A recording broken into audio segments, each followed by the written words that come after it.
तिथियों का बड़ा झमेला है अपने देश में, चाय जब टूट जाती है दिन में, आम आदमी को पता नहीं कि चतुर्थी है या पंचमी है।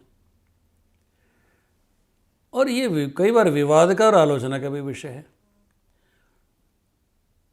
पर सच में ऋषि नहीं थे, वो वैज्ञानिक थे, और अंग्रेजी तारीख के मुकाबले तिथियों का निर्णय अधिक विज्ञान परक है, साइंटिफिक है।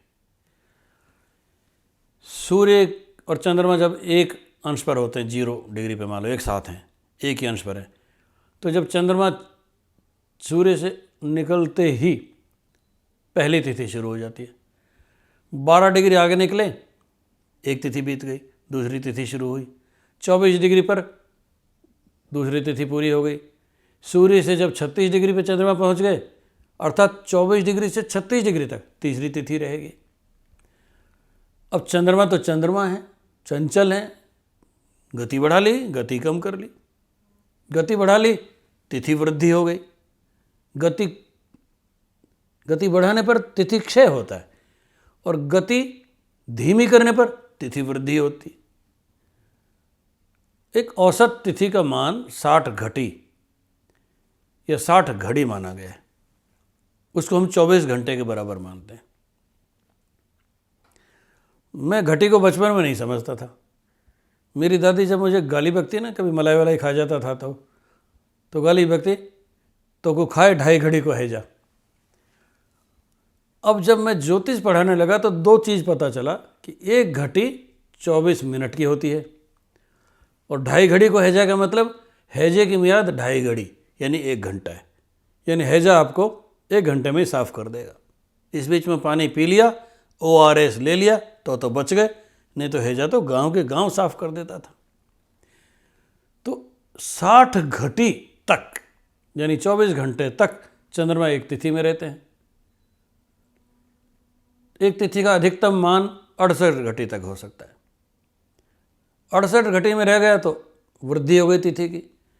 छोटे रह गए, जल्दी पार कर ली तो तिथि क्षय हो गया। पता चला 2 के बाद चौथ सीधी आ गई, 30 गायब हो गई बीच में। क्षय तिथि को काम नहीं करते थे। तेज गति से चलते हुए चंद्रमा परिणाम नहीं देते, ऐसा ऋषि लोग मानते थे। कुछ तिथियां बहुत ही प्रसिद्ध हो गई। सोमवती मावस, खीर बनेगी। कितनी पूनम प्रसिद्ध है, शरद पूर्णिमा को खीर बनेगी। ये क्या हुआ, सोमवती मावस को भी खीर बनेगी, पूर्णिमा को भी खीर बनेगी। ऋषियों की कथा निराली है। ऐसी ऐसी रोचक चीज़ें डाल दी हैं। पर एक बात बड़ी इंपॉर्टेंट है, भगवान महावीर सब कुछ पूर्णिमा के दिन, भगवान बुद्ध सब कुछ पूर्णिमा के दिन। एक्सट्रीमिज्म उनके जीवन में है, अतिरेक है हर चीज़ का। राजयोग और सन्यास, सब कुछ विरक्त, पत्नी बच्चों को छोड़ के चले गए, सन्यास ले लिया और नए दर्शन दे गए। पर क्या आपने गौर किया कि भगवान राम और कृष्ण 9वीं और 8वें के हैं? ये तो बड़ी विचित्र बात है। जो संपूर्ण अवतार हैं, जो पूर्ण अवतार हैं राम और कृष्ण, वो पूर्णिमा के नहीं हैं, वो 9वीं और 8वीं के हैं। वाह, क्या सिद्ध हुआ? खंडित व्यक्तित्व उत्पन्न होंगे यदि पूर्णिमा और अमावस्या के जन्म होंगे। संपूर्ण व्यक्तित्व होंगे, संपूर्ण कलाओं के अवतार होंगे यदि 9वीं और 8वीं का जन्म होगा। इस बात को हमको समझना पड़ेगा। कुछ तिथियों की निंदा हो गई है। वो एक गाना है ना, 14वीं का चांद हो तुम। जरूर कोई बात है 14वीं के चांद में, इसमें तो हास्य। नारी कितनी सुंदर हो, अगर थोड़ा सा हंसी नहीं आई तो उसके सौंदर्य में वृद्धि नहीं होगी। कवि को मालूम था, 14वीं का चांद नाम दे दिया। इसी तरह से 2 के चंद्रमा की प्रशंसा है कहीं कहीं। पर एक तिथि ऐसी जिसकी निंदा करी गई, वो एक खास महीने में आने वाली खास तिथि है जिसका नाम गणेश जी से भी जोड़ दिया गया है। उस चतुर्थी के दिन अगर चंद्रमा को देख लो तो मिथ्या आरोप लगते हैं। भगवान कृष्ण पर लगे थे श्यमंतक मणि को लेकर, और उस आक्षेप को धोने में कृष्ण जी को पसीना आ गया।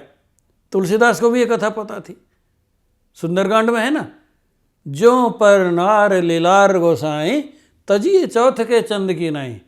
जो आप पर नारी पर दृष्टि रखते हैं तो उसको चौथ के चंद्रमा की तरह से त्याग दीजिए। हनुमान जी तो थे ही थे, विभीषण भी रावण को सुनाने में आ गए कि ऐसी नारी को त्याग दीजिए,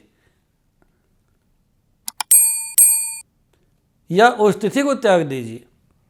तो ये तिथियों का जो किस्सा है, इसमें हमें आपको यही कहना है कि ज्योतिष में अगर पूर्णिमा का जन्म हो तो अति शक्तिशाली चंद्रमा माने गए हैं, परंतु उसमें 1000 योग जन्म लेते हैं तो 1000 योग का खंडन भी होता है।